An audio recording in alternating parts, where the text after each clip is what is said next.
Okay, so Comments. can you keep quiet? It's just, I'm not going to edit it. It's going on YouTube like this. Okay? Yeah, like last class. Yeah, I wanted to start off the proofs by talking about two definitions that are going to come up that I'm going to mention that you may get a little confused about. First of all, I want to do the presentation for you guys and girls because I think this will give you a different perspective and understanding as to what we mean when you can come up with philosophical proof of the existence of God. You're going to get questions on it, so at least you'll be able to throw some ideas out there that may create a little conversation, right? And it'll also give you the confidence and certainty that there's something to it when we say that you can't prove it. There's a distinction in the Catholic faith. We say that you can have, you can philosophically prove the existence of God. You can't prove the aspects of what we call the faith. Okay, that's the distinction. So the aspects of the faith that would be not provable would be things such as the Trinity, right? The idea that God is love, that would be something that would have to be revealed. That's an aspect of faith. But there are aspects about God that we can come to an understanding of from natural reason. Okay? And a philosophical proof works somewhat like a geometrical proof. In that you've got principles, right? And if you start off with the right principles and you use the right logic, you come to some conclusion. As long as those principles and the logic is correct, and the conclusion should automatically follow. Okay? So one of the terms you're going to see me making use of is the term infinity. And when I talk about infinity, I'm talking about it applied to a group of objects, or something that has magnitude, right? Like a ruler. Yeah. I'm going to use the example of a ruler because I think that's one of the simplest examples. Now, what I'm going to do is use a ruler because I'm going to represent the numbers on the ruler, starting with 0. I'm going to work, suppose this ruler was numbered to the left. I'm going to use the numbers to represent years in the past. Okay, that's going to be the idea. And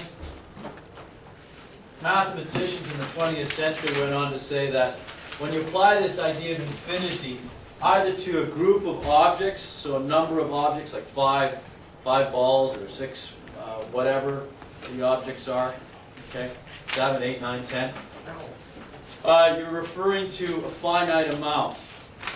Okay? Mathematicians such as David Hilbert in the 20th century went on to say that if you applied this concept of infinity to it, okay, that it was more of a figure of speech. It was more of a figure of speech. It wasn't, infinity cannot be thought of as a number as each of these can, 1, 2, 3, 4, etc. Because to each of these you can ascribe a certain amount of objects. Okay?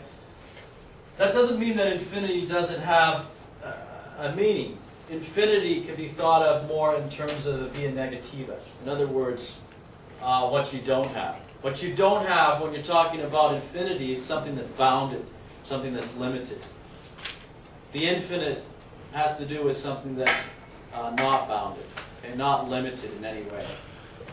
Okay? When you apply the idea, the concept of infinity to a group of numbers, what you're saying is that you have something that's always beyond whatever you can picture in front of you. Okay? So I can picture a set of 10 numbers, 1, 2, 3, 4, etc., all the way up to 10. And obviously,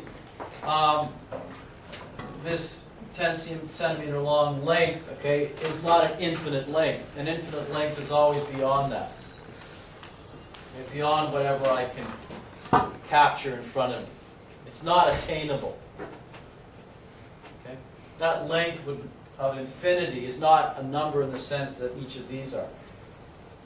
It's not something that's achievable. So we would say it's unachievable. It has a length. Okay? Now I've had the art, so what I'm basically saying, and what David Hilbert said, again he was a famous mathematician, he said if you start applying this idea of infinity as a number, as you would each of these numbers, 1, 2, 3, 4, etc., you'd run into all sorts of contradictions in math, and that's what occurred, okay? They were able to remove these contradictions once he realized that, and again I'm not talking as a mathematician, okay? I've done a little study as far as mathematics. I'm talking as a physicist who's studying philosophy, okay? But my understanding is that Hilbert did say this, that the idea of the infinite, okay, as applied to a group set of numbers, okay, undermines all the axioms of mathematics. Okay? In the same way, he said it couldn't be applied to reality. He said when you talk about infinity as applied to a bunch of numbers, it's a figure of speech. So the idea of the infinitely large ruler, okay, or the infinitesimally small, it's a figure of speech. In the case of the infinitely large, it means getting larger and larger, approaching a larger and larger number. The infinitesimally small just means approaching a smaller and smaller and smaller number. Okay? So you can't, his understanding as well was you can't apply this idea of the infinite to nature. Okay? To material things. So you couldn't have an infinitely long ruler. You can never attain this length, right? The length is unachievable. I've heard the argument, oh, well, you can never attain the length. That doesn't mean that an infinitely long ruler doesn't exist. Did you get that? I heard from someone else in another class, they said to me, oh, okay, you may not be able to attain the infinite in terms of the infinite length, because the infinite length is always beyond whatever length that is attainable. But you can still have an infinitely long ruler. It could still exist. Okay? I don't think that's the case. Okay, so let's take a look at this. First of all, I'm going to say the following: that the existence. Would you agree with this? That the existence of the ruler depends on its length.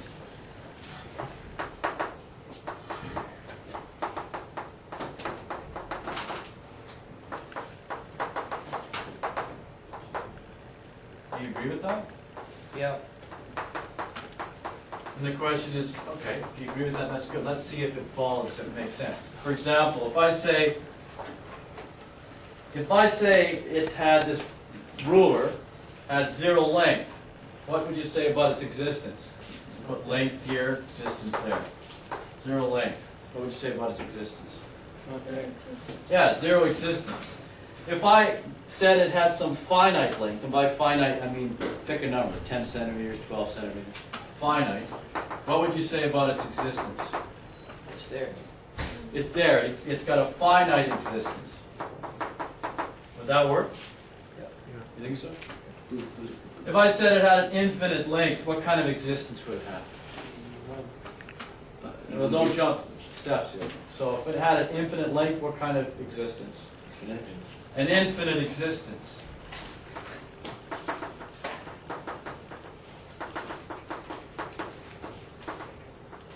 Yeah, but Does that make sense? but can things really last forever? Like, That's not what I'm talking about. Be focused. I can't. I want people to focus on the particular things I'm talking about. It's not a time to get off topic. I'm not really trying to get off topic. You are. Trust me. I'm asking, you didn't address the question. That's why you're getting off topic. I just want a simple answer. And you agree, you don't. You got to give me reasons. Does this make sense? Not no, Yes. doesn't. It does? No. Okay. It doesn't, yeah. An infinite existence, okay? Because what does the word unachievable mean? We could agree with this, right? We agreed that we could replace the infinite, when we talk about the infinite, with the word that which cannot be achieved, unachievable, right? So you've got an unachievable existence. If it's an unachievable existence, what can you say about it?